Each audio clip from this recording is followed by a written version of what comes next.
Ladies and gentlemen, this is Scary Bad Reviews, and this is my intro.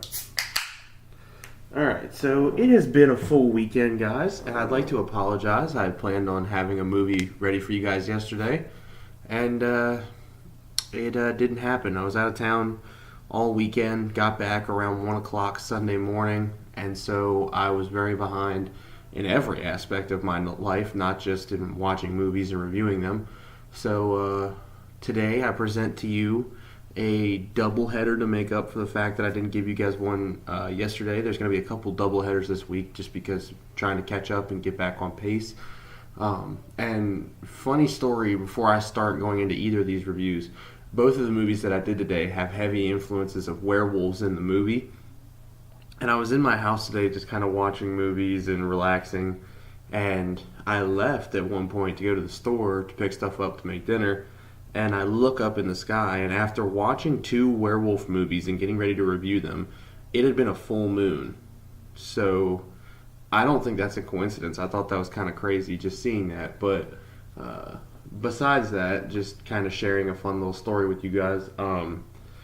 Today I went over and watched two different movies, one being American Werewolf in London, and two being Van Helsing. So to dive right in, An American Werewolf in London was an early 80s movie, and there's certain aspects of it that are just absolutely incredible. I mean, to get straight to the point, the practical effects in the movie, like the prosthetics, the makeup, and everything there, all of them are some of the best I've ever seen in a movie. The unique look of not necessarily unique, but the perfect look of the werewolf, the transformation scene of him becoming a werewolf is incredible. The look of Jack every time that he sees him is incredible. I mean, the prosthetics and the makeup, just the design of them and the actual execution of them are completely what makes this movie work. If this movie didn't have that level of expertise and that level of success, the movie would be horrible. Because most of the time it's a pretty basic werewolf plot. I mean, two friends go on a backpacking trek in England. They get warned that there's something out on the moors. They don't listen. They go out there. They get attacked by a werewolf. One of them gets bit. He becomes a werewolf. The way that this differs from most werewolf movies that you'll see is that it shows kind of the psychology of becoming a werewolf and the inner struggle of becoming a werewolf, and some aspects of being a werewolf that you don't necessarily see in other movies. He deals with crazy dreams, like just all over the place, crazy erratic dreams whenever he becomes a werewolf, and even just in normal life. Some of those scenes just kind of feel super out of place, but that's the point of them. And we also learn that his victims and the victims of the werewolf that turned him don't get to be placed into a heaven or hell situation, that they're stuck in purgatory, which I think is an interesting idea that I had never seen before. I had never explicitly seen that werewolves cause spirits to stay on Earth, and so I thought that was pretty cool to see in the movie.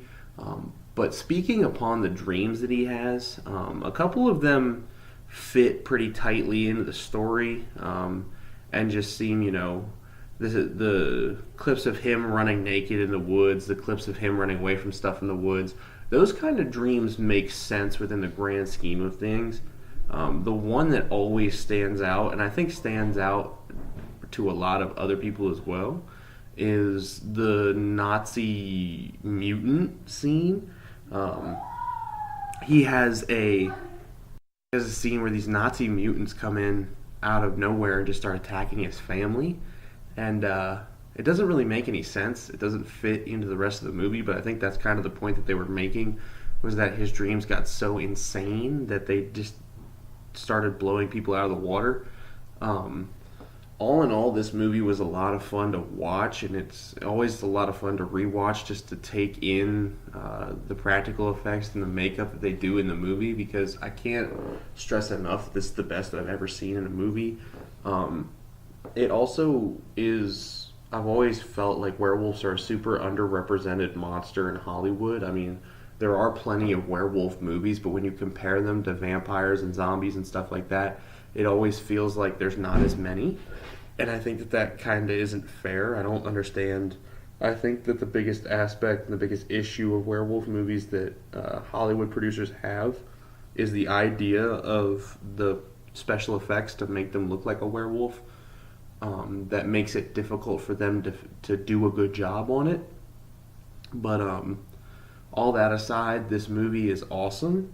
This movie is pretty cool.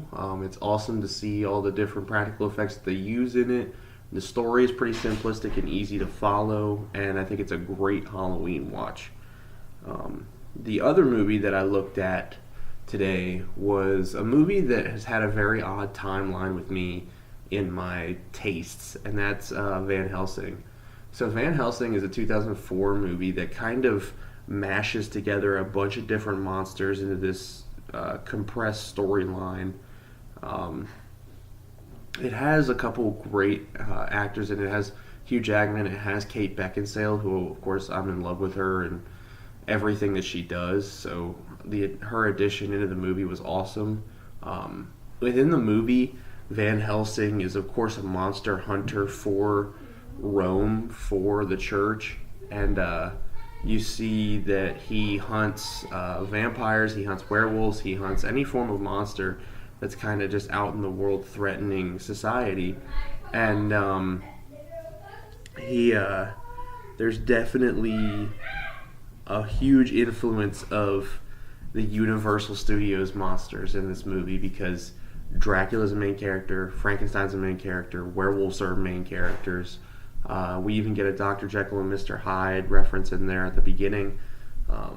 And this movie was a lot of fun. When I watched it as a kid, when I watched it when I was a lot younger, I definitely found it fun. And then once I grew a little bit older, I kind of started seeing a lot of the flaws in it.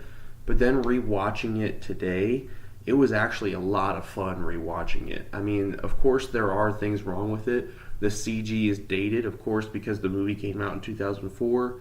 The writing for the movie is horrible. I don't think the problem comes from the acting. I think the problem comes directly from the lines that are written for the actors. But on top of that, there's great character designs. There's a unique portrayal of Dracula. There's a unique portrayal of Frankenstein. All of these things kind of combine together to make a super fun Halloween movie. I mean, Hugh Jackman's performance as Van Helsing is awesome. The different inventions that he gets to hunt these monsters is cool. The supporting roles are great, of Carl and of Anna and Frankenstein's actual monster, who I think the actor did an incredible job with that. You can definitely feel the pain in Frankenstein's monster against society. You can feel his pain against existing and what he means as a creature. And you can definitely feel Dracula's pain of having to live forever. You can still kind of get the ambiance from Dracula that he loves. There is an aspect of him that loves being immortal, but there's also an aspect of him that hates it and can't stand that he has to live forever. The vampires themselves are a good design. It's just they're poorly executed with the actual computer graphics they had back then. I think the performances were pretty good for all four main vampires that we see. The plot line kind of goes all over the place a little bit, but it really focuses up at one point, and after it focuses up, it's actually pretty simple and pretty cool to follow if you track it. Dracula is trying to use Frankenstein's monster to be able to harness the ability to create life, and that will allow his children to continue living, because he keeps having the problem that as soon as children are born, they die. And these children aren't normal children, and they're not even normal vampires. Like, these are a little bit closer to bat-like creatures. And so we get this struggle between Van Helsing and Dracula. Van Helsing sends to kill Dracula, then he learns of the entire plot, then he meets Frankenstein, and then there's kind of a relationship built there, so there's almost a personal vendetta within it. Van Helsing also then becomes a werewolf, and so that's a great fight that we get at the end between werewolf Van Helsing and full form Dracula.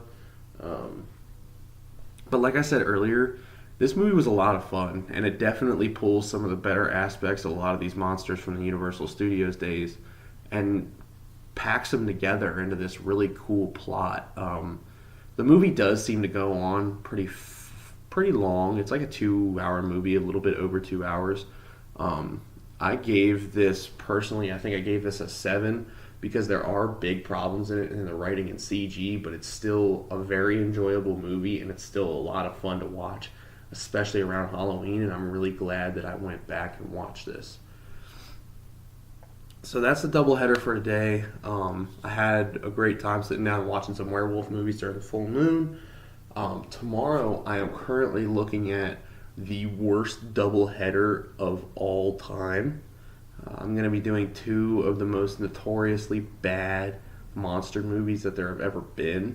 I'm not going to give you guys any more details. I'm going to wait till tomorrow so I can just kind of tear these things apart and just really show you what I'm talking about.